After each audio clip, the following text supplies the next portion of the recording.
J'ai voulu tester le dark web, mais c'est lui qui m'a trouvé. Tout a commencé un soir où je m'ennuyais grave.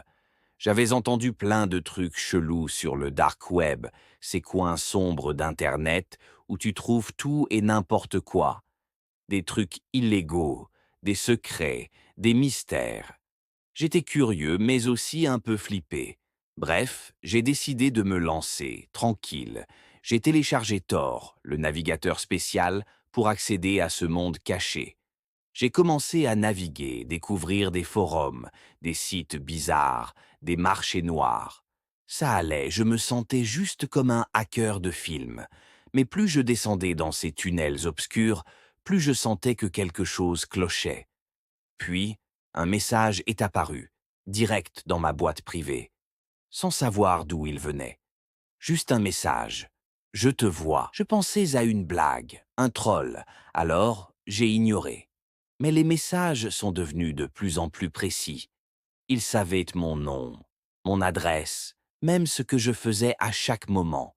Impossible, j'avais jamais posté ces infos nulle part. Un soir, alors que j'étais dans ma chambre, mon ordi s'est éteint tout seul. Et là, le noir complet. Puis une voix, froide, robotique, qui sortait des haut-parleurs. Tu es piégé. J'ai voulu éteindre tout, mais rien à faire. Mon téléphone s'est mis à sonner. Un numéro inconnu. J'ai répondu, et une respiration lourde à l'autre bout, puis un chuchotement. Tu ne devrais pas jouer avec ça. Le lendemain, mes voisins ont commencé à me regarder bizarrement. Mes comptes en ligne étaient piratés, mes mails remplis de menaces.